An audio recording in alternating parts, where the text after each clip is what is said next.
하겠습니다.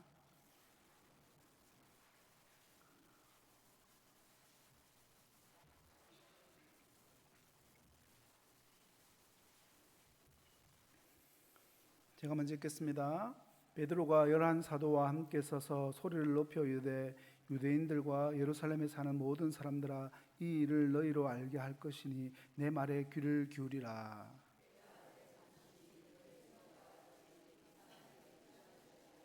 이는 곧 선지자 요엘을 통하여 말씀하신 것이니 일렀으되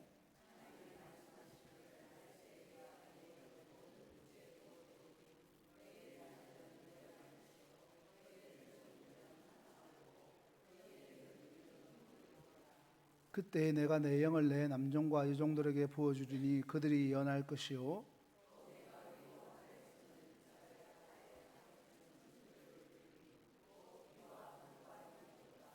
주의 크고 영화로운 날이 이르기 전에 해가 변하여 어두워지고 달이 변하여 피가 되리라.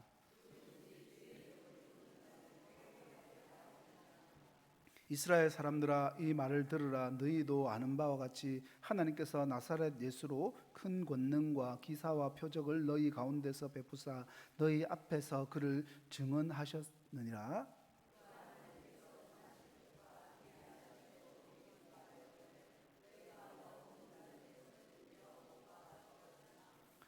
하나님께서 그를 사망의 고통에서 풀어 살리셨으니 이는 그가 사망에 매여 있을 수 없었음이라.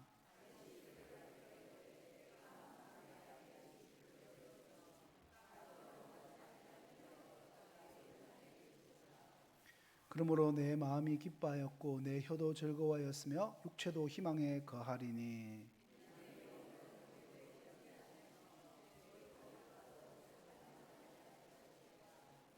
주께서 생명의 길을 내게 보이셨으니 주 앞에서 내게 기쁨이 충만하게 하시리로다 하였으므로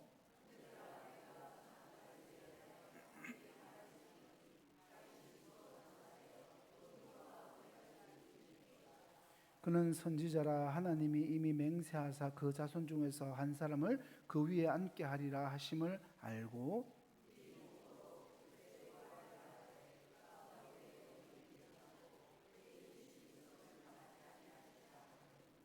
이 예수를 하나님이 살리신지라. 우리가 다 이 일의 증인이로다.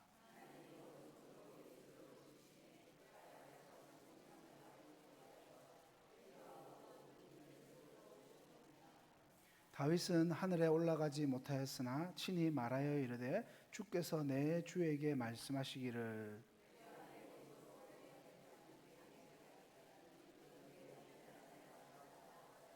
같이 읽겠습니다. 그런즉 이스라엘 온 집은 확실히 알지니 너희가 십자가에 못 박은 이 예수를 하나님이 주와 그리스도가 되게 하셨느니라 하니라. 아멘. 깊은 밤입니다. 예루살렘 대제사장 가야바의 뜰 한쪽에 불이 피워져 있습니다. 요한복음 18장 18절이 이 불을 헬라어로 안드라키아라고 한다고 우리가 요한복음 21장 말씀 배울 때 이미 살펴봤죠. 숯불을 말하는 겁니다. 자, 오늘 설교에서 이 숯불 하나만이라도 기억하고 가시면 됩니다. 그렇게 차가운 새벽 공기 속에서 하인들과 군인들이 그 숯불 주위에 모여들었습니다.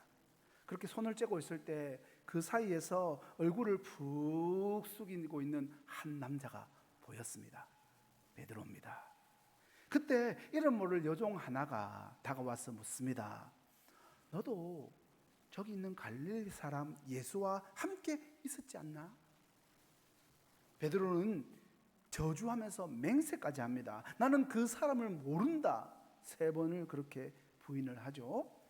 몇 시간 전만 해도 주님과 함께 죽겠습니다 라고 장담했던 그 입술이 여종의 지나가는 말 한마디에 무너져 내린 겁니다.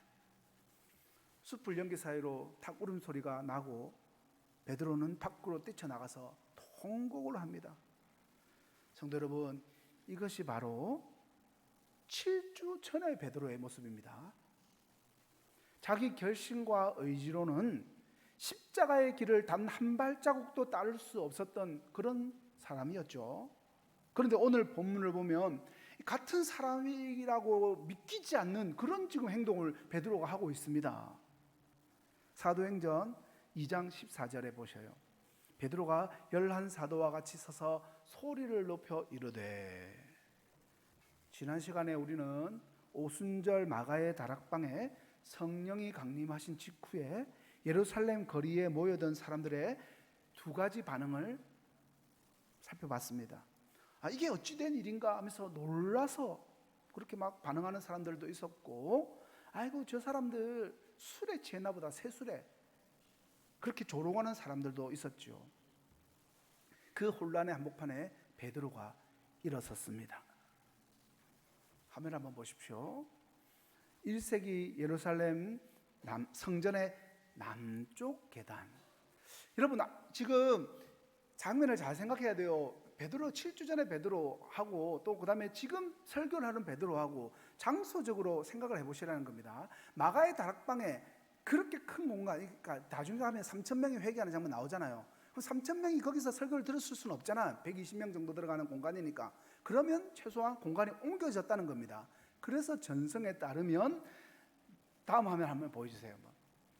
성전 있죠, 저기 성전. 우리 이 사진 이제 자주 보니까 머릿속에 들어올 겁니다. 성전 저기 남쪽에 있는 저 위치에서 베드로가 설교를 하지 않았을까. 마가의 다락방하고는 약 800m 거리입니다. 화면을 다 보여주세요. 예, 직선 거리는 한 700m, 800m 나오거든요. 그러니까 충분히 걸어갈 수 있는 거리 정도로 보시면 됩니다. 지금 베드로는 아까 보였던 그 계단쯤에 서가지고 설교를 지금 하는 겁니다. 수만 명의 순례자들이 아마 그 돌계단을 밟고 성전으로 오르락 내리락 했을 겁니다. 전승에 따르면 바로 이 계단 위에 베드로가 섰다 이렇게 알려져 있어요. 자, 불과 얼마 전까지만 해도 예수님을 향해서 십자가에 못 박으라고 그렇게 소리를 쳤던 살벌한 군중들, 그 사람들 앞에서 어제까지 숯불 앞에 급장이었던 베드로가 입을 열고 있는 겁니다. 여러분, 무엇이 그를 이런 지금 상황으로, 이런 사람으로 바꾸어 놓았습니까? 우리는 이미 사도행전을 따라오고 있기 때문에 성령이 그렇게 하셨구나라고 알고 있죠. 부활하시고 성철하신 예수님이 약속하신 대로 부어주신 그 성령이 무너진 베드로를 일으켜 세워서 강단 위에까지도 세워주신 겁니다. 오늘 본문은요, 바로 그 성령에 사로잡힌 베드로의 첫 번째 설교입니다. 여러분, 제가 하는 설교 정도하고 지금 성령에 사로잡혀가지고 그 뜨거움에 하는 베드로의 설교하고 비교할 수가 없겠죠. 그 베드로의 설교 얼마나 뜨거운지, 무슨 내용이 있는지 궁금하지 않습니까? 오늘 한번 들어가 보겠습니다. 베드로는 가장 먼저 새술에 취했다라고 조롱했던 그 사람들의 말에 반박을 합니다. 때가 제3신이 이 사람들이 취한 것이 아니라 15절에 나오죠. 오늘날로 치면은요, 아침 9시인 겁니다. 그러니까 대낮부터 술에 취해서 횡설수설한다, 그거는 논리적으로 맞지 않는 이야기지 않습니까? 억지 조롱인 거죠. 그렇다면 지금 예루살렘을 뒤흔들고 있는 이 일은 도대체 무슨 일인가? 베드로는 요엘 선지자의 예언을 들고 와서 이야기를 풀기 시작합니다. 17절 말씀을 보세요. 많이 보던 구절이죠. 자, 요엘서 2장 28절 말씀을 한번 띄워주세요.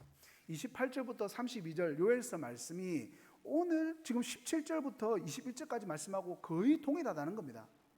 17절 말씀하고는 여러분 성경책을 보면 되니까 제가 안 했는데요, 요엘서 말씀을 한번 보십시오. 우리가 너무나 잘 아는 말씀이지 않습니까? 당시, 그러니까 여기 보면은 원문에는 이제 그 후에라고 되어 있지만 베드로는 이걸 이제 말세라고 바꿨습니다. 당시 유대인들도 이미 요엘 선지자의 이 예언을 메시아 시대의 약속으로 읽고 있었다는 겁니다. 언젠가 메시아가 오시면 하늘의 영이 부어질 것이다, 그건 그들도 다 알고 있는 겁니다. 그런데 문제는 그들에게 그 약속이 언제나 그 약속은 훗날의 이야기라고 이 사람들은 그렇게 생각하고 있다는 겁니다. 아직 안 왔고 아직 기다리고 있는 중이고 어쨌든 아직은 아닌 겁니다. 이 사람들한테는. 베드로가 이 성령의 지혜로 깨닫고 나니까 이렇게 선포를 하게 되는 겁니다. 여러분, 그 언젠가는 끝이 났어요. 요엘이 말하던 그 메시아의 시대가 바로 오늘 지금 여기서 시작되었습니다. 그리고 이 긴장이 21절에서 터져 나옵니다. 21절 말씀 다 같이 읽겠습니다. 시작.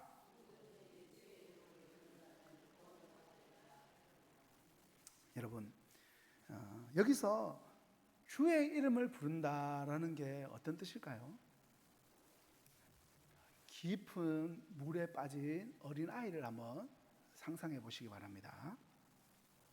물에 휩쓸려 가면서 그 아이가 어떻게 행동을 합니까?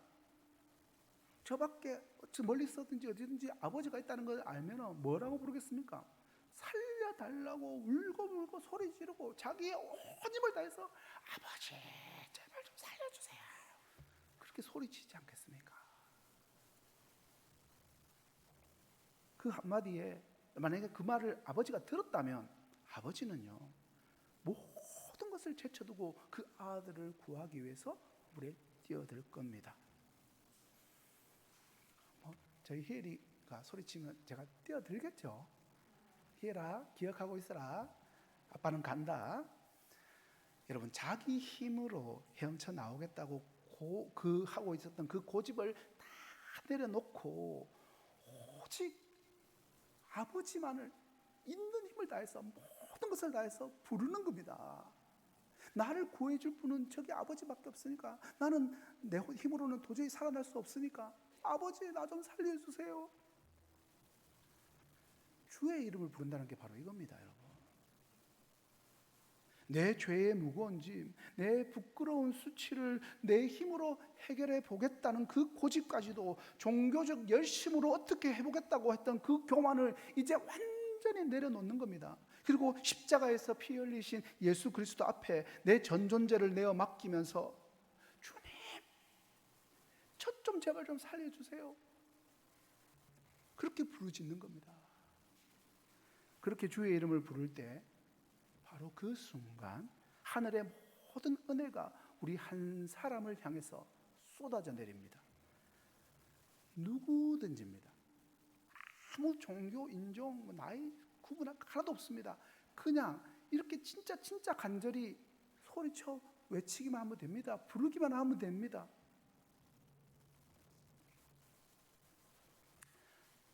제한이 없어요. 예외도 없습니다. 자, 그렇게 누구든지 받을 수 있는 구원의 길을 선포한 베드로는요, 이제 그 길의 주인공이신 실제적인 예수님께로 실제 시선을 옮겨갑니다. 22절을 보십시오. 하나님은 나사렛 예수를 통해서 엄청난 권능과 기사와 표적을 쏟아부어 주셨죠. 여기 보면 권능, 기사, 표적 이렇게 딱 나오고 있는데, 여러분 궁금하시지 않습니까?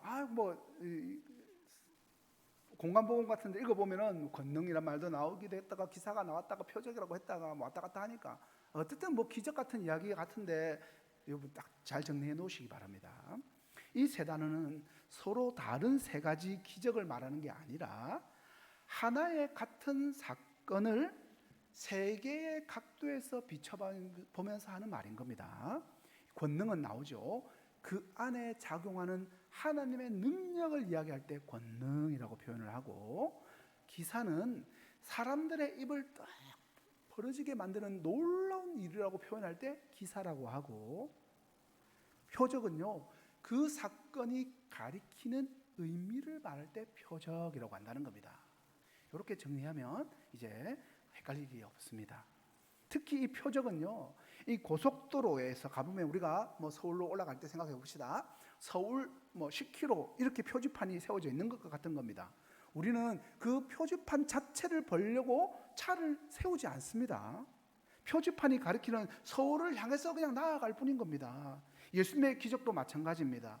병자가 일어나고 풍랑이 잠잠해진 그 사건들 자체가 목적이 아니라 결국 하나의 진짜 정답을 가리키는 거대한 표지판이었다는 겁니다.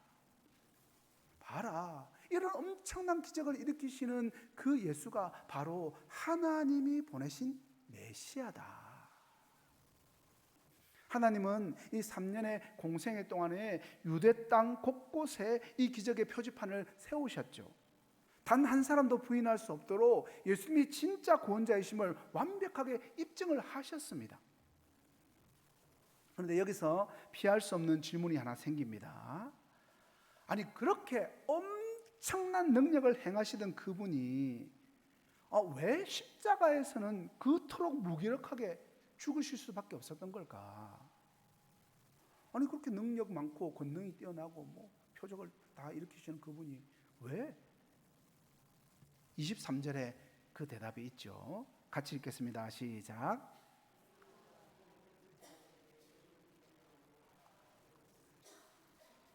앞에가 조금 생략됐는데 여러분, 이 짧은 한 구절 안에 두 가지 진리가 들어가 있습니다. 첫 번째는요, 십자가는 어쩌다가 벌어진 사고나 우연히 일어난 일이 아니라는 겁니다. 우리를 구원하시기 위해서 영원전부터 세우신 하나님의 완벽한 계획이었다라는 걸 말씀해 드려 있죠. 이거 우리가 하나님의 절대 주권이라고 보통 말하는 이야기입니다. 두 번째는요, 그렇다고 해서 사람의 잘못이 없어지는 것도 아니라는 겁니다. 인간의 책임. 지금 베드로는 눈앞에 있는 군중들을 정면으로 지금 찌르고 있는 겁니다. 로마 군인들의 손을 빌렸다고 너희가 이 일에서 빠질 수 있는 게 아니다. 너희들도 그 자리에 있었지 않느냐. 너희도 십자가에 못 박으라고 외쳤지 않느냐라고 지금 말하는 거죠. 여러분, 베드로가 지금 이 사람들을 정죄하려고 지금 이런 말을 하는 건 아닙니다, 여러분. 오히려 정반대의 경우입니다. 자기 죄를 정직하게 인정하는 사람만이 이 십자가의 은혜 안으로 들어올 수 있기 때문에 회개의 문을 열어주시려고 일부러 죄를 정확하게 지적하고 있는 겁니다. 실제로 잠시 후에 바로 이 군중 가운데 3,000명이 회개를 하고 세례를 받게 되지 않습니까? 베드로의 책망은요, 정죄가 아니라 살리기 위한 책망이었던 거죠. 그런데 여러분, 이 하나님의 계획인데 어떻게 사람에게 잘못을 묻는가? 그죠? 하나님의 계획인데 사람이 그렇게 했다고 해서 그 사람에게 잘못을 물을 수 있느냐? 이 질문을 여러분 수없이 들어봤을 거고, 여러분 안에서도 수없이 했을 거고, 뭐 가룟 유다의 이야기들, 가룟 유다가 팔았으니까 예수님이 십자가 갔으니까 그러면 가룟 유다가 그 십자가에서 예수님을 파는 일에 공헌을 했네, 막 이런 쓸데없는 이야기를 해올 때 고민이 된다는 겁니다. 우리가 이걸 제대로 정리 안 해놓으면 신학적으로 고민할 필요가 없는 이야기입니다. 창세기 50장 20절 말씀, 우리가 너무나 잘 아는 말씀이죠. 요셉이 형들에게 한 그 작은 말이 그림자가 되는 겁니다. 같이 읽겠습니다. 당신들은 나를 헤아려 했으나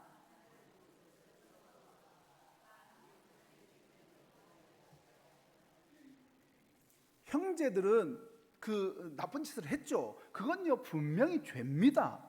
그렇지만 그 죄조차도 하나님의 큰 그림 안에 있었다, 이 정도입니다. 십자가는요 이보다 훨씬 더 깊은 사건이지만 원리는 같은 거죠. 하나님의 큰 계획이 사람의 잘못을 덮어버리지도 않고 사람의 악함이 하나님의 계획을 흔들지도 못한다는 겁니다. 완벽하게 두 개가 같이 공존하는 거죠. 이 두 개의 진리가 십자가 위에서 충돌 없이 지금 만나고 있는 겁니다.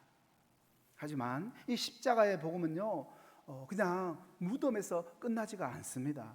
24절 다 함께 읽겠습니다. 시작.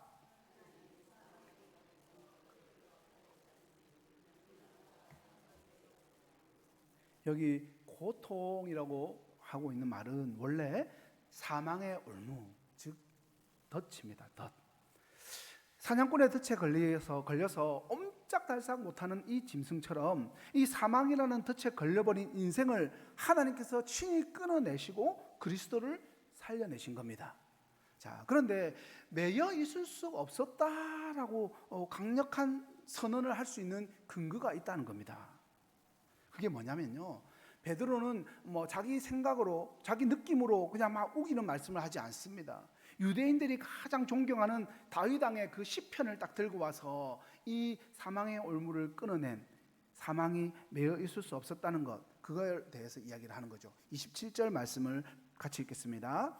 주께서 내 영혼을 음부에 버리지 아니하시며 주의 거룩한 자로 썩음을 당하지 않게 하실 것임이로다. 베드로가 듣고 있는 그 청중들의 허를 찔러버립니다. 여러분, 다윗이 자기 몸이 안 썩을 거라고 말하고 있는 겁니까 지금? 다윗은 이미 오래전에 죽어서 흙이 되었고 그 무덤도 지금 이 예루살렘에 있는 거 우리가 다 알고 있지 않습니까? 그렇게 지금 이야기하는 겁니다. 그렇다면 다윗이 지금 노래했던 이분이 도대체 누굽니까? 그렇습니다. 훗날 자기 핏줄을 타고 오실 진짜 왕 메시아가 죽음 깨뜨리고 부활하실 것을 수백 년 전에 미리 내다보고 예언을 한 거라는 겁니다. 그러니까 24절에 나오는 사망에 매어 있을 수 없었다라고 하는 이 선언의 근거가 뭐냐면요, 무엇보다도 하나님께서 약속하신 그 약속이 깨어질 수 없기 때문에 이렇게 확실하게 선포를 할 수 있는 겁니다. 하나님께서 친히 약속하셨기 때문에 메시아는 결코 그 사망 안에 묶여져 있을 수 없었던 겁니다. 더 나아가서 생각해 보면 생명 그 자체이신 창조주께서 유한한 죽음의 그 틀 안에 갇혀져 있다는 것, 그것도 그 자체가 애초에 성립할 수 없는 거지 않습니까? 성도 여러분, 우리 기독교의 부활은 제자들이 지어낸 정말 어떤 소설 같은 그런 이야기가 아닙니다. 하나님께서 수백 년 전에 다윗의 입술을 통해서 약속을 해놓으셨고 역사라는 그 무대 위에서 진짜로 이루어낸 흔들릴 수 없는 사실입니다. 우리의 믿음은요, 바로 그 약속 위에 서 있는 겁니다. 이렇게 구약의 증거들을 보여준 후에 마침내 32절에서 베드로가 쐐기처럼 박아버리는 말씀을 합니다. 이 예수를 하나님이 살리신지라 우리가 다 이 일의 증인이로다. 이 수백 년 전에 다윗의 예언과 불과 몇십 일 전에 일어났던 부활의 생생한 사건이 이 베드로의 이 한마디 안에 완벽하게 하나로 지금 만나고 있는 겁니다. 그러니까 수백 년 전에 다윗이 썼던 시편의 내용이 지금 얼마 전에 일어났던 그 부활 사건과 하나가 되었다, 바로 그거다라는 것을 지금 베드로가 이야기하는 겁니다. 그렇게 십자가의 죽음을 깨뜨리신 예수님은요, 이제 영광 가운데서 하늘 보좌에 올라가셨습니다. 34절 말씀을 보십시오. 같이 읽겠습니다. 시작.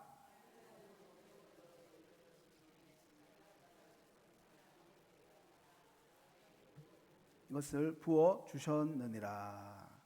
지금 예루살렘 거리를 뒤집어 놓고 있는 이 성령 강림은 어쩌다가 하늘에서 뚝 떨어진 그런 신비한 기적 같은 일이 아닙니다. 부활 승천하셔서 지금 하나님 우편에 앉아 계신 예수 그리스도께서 당신의 핏값으로 사신 백성들에게 친히 쏟아 부어 주신 거룩한 선물인 겁니다. 서론에서 우리가 도대체 무엇이 숯불 앞에 그 비겁한 베드로를 이렇게 바꾸어 놓았는가라고 질문을 했지 않습니까? 그 해답이 바로 이 구절에 있는 겁니다. 부활하신 주님이 부어주신 그 성령이 겁쟁이 베드로를 위대한 복음의 사도로 일으켜 세워주신 겁니다. 그리고 마침내 36절입니다. 오늘 베드로의 기나긴 설교가 정말 숨가쁘게 달려온 그 마지막 지점에서 폭발을 하는 그런 장면이죠. 같이 읽겠습니다. 시작. 그런즉 이스라엘 온 집은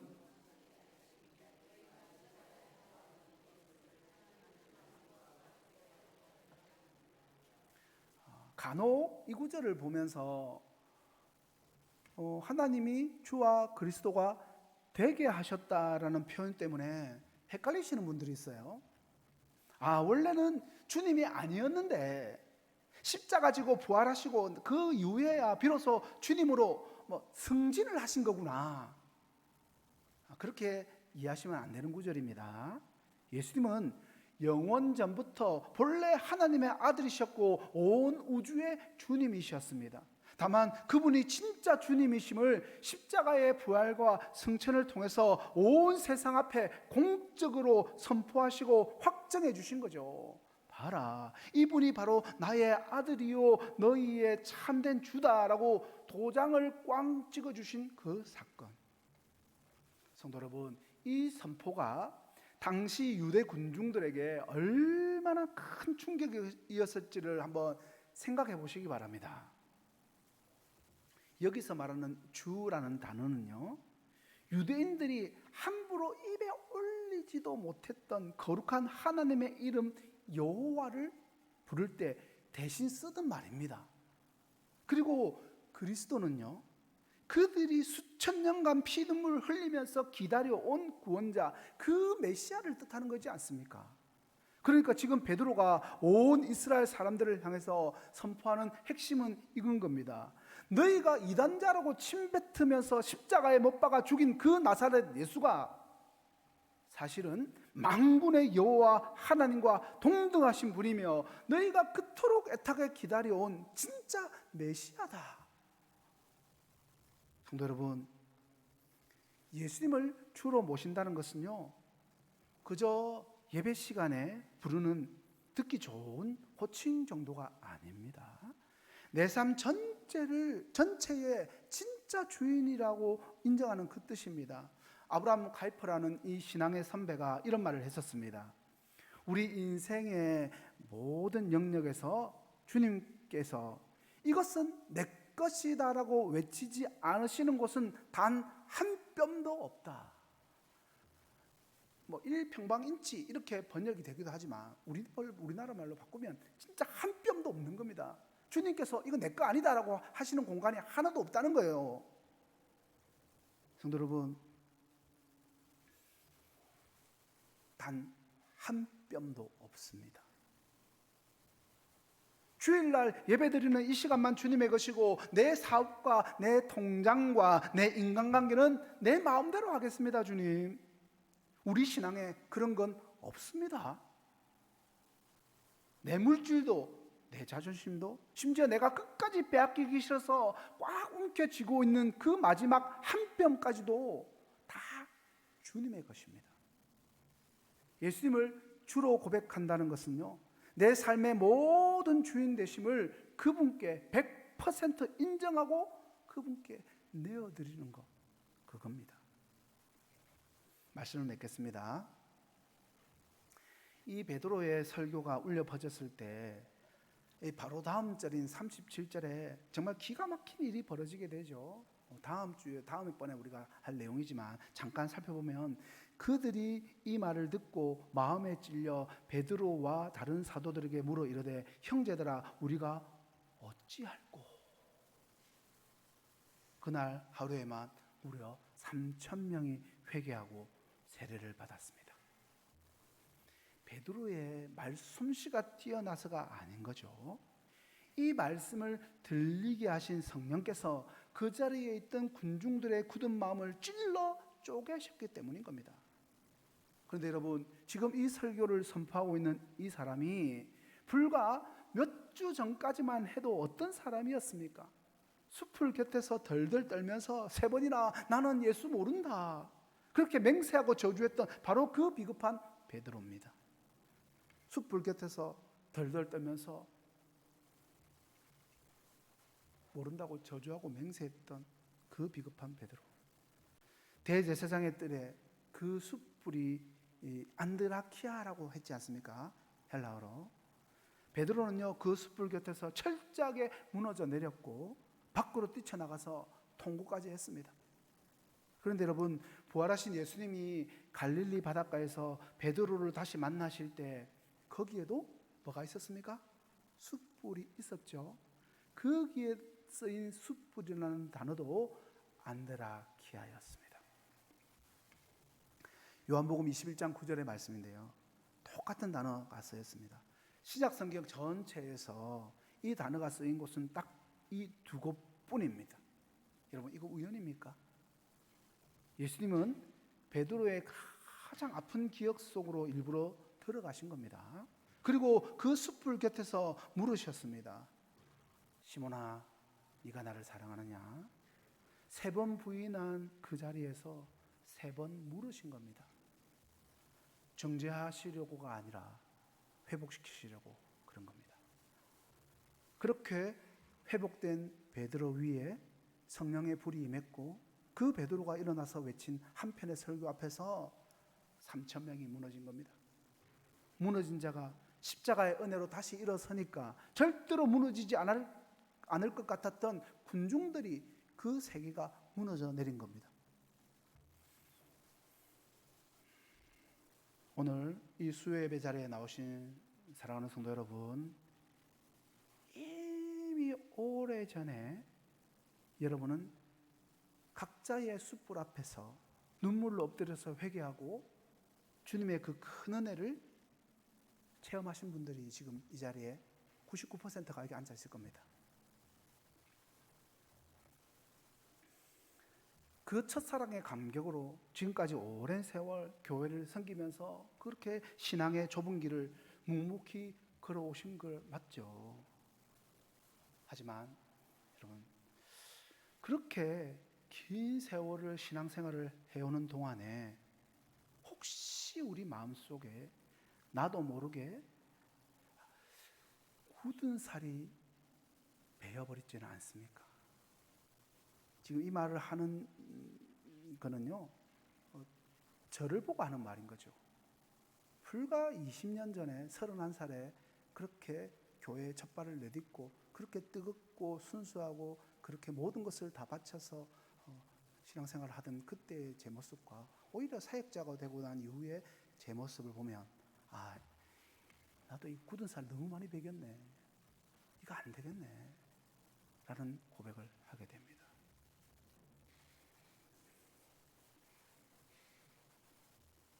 수십 년을 그렇게 믿어오면서 입술로는 수없이 예수님을 주님이라고 그렇게 고백했지만 정작 주님께 내어드리지 못하고 있는 내 삶의 마지막 한 뼘을 붙들고 있지 않느냐는 겁니다. 주님은 그거 다 아시거든요. 하나님 다 좋은데 이것만큼은 좀 내버려 두십시오 하면서 적당히 타협해버린 그 익숙함의 숯불을 피워놓고 있지는 않습니까? 주님은 오늘 영적인 타성에 젖어버린 우리의 그 숯불 곁으로 다시 찾아오신 겁니다. 그리고 십자가의 첫사랑을 잃어버린 우리들에게, 혹시 아니면 현실의 무게 때문에 그 무거운 짐에 지쳐서 주저앉아 있는 우리들에게 다시 이렇게 와서 물으시는 거죠. 묻기 전에 와서 조반 먹어라.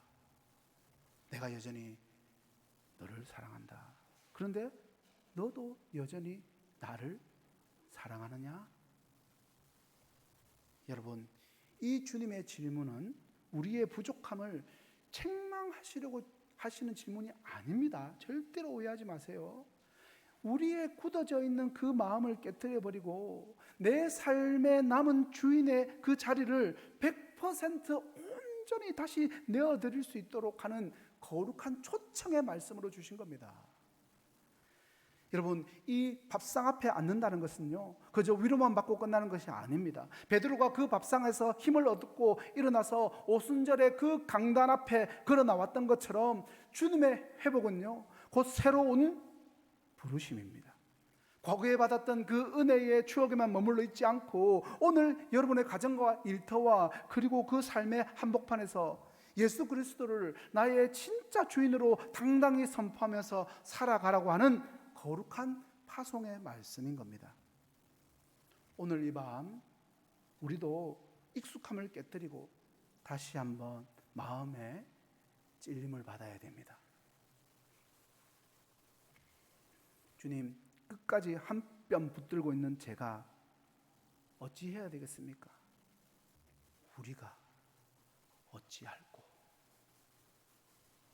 그 해답은 이미 오늘 본문 21절에 너무나도 선명하게 선포되어 있습니다. 21절 말씀 같이 읽겠습니다. 누구든지 주의 이름을 부르는 자는 구원을 받으리라. 오늘 다시 한번 이 이름을 간절히 부르십시오. 깊은 물에 빠진 아이가 아버지를 부르듯이 내 삶의 진짜 주인이신 그 이름을 전심으로 부르짖는 것, 저와 여러분 되시기를 예수님의 이름으로 간절히 축원합니다. 기도하겠습니다. 하나님 아버지, 오늘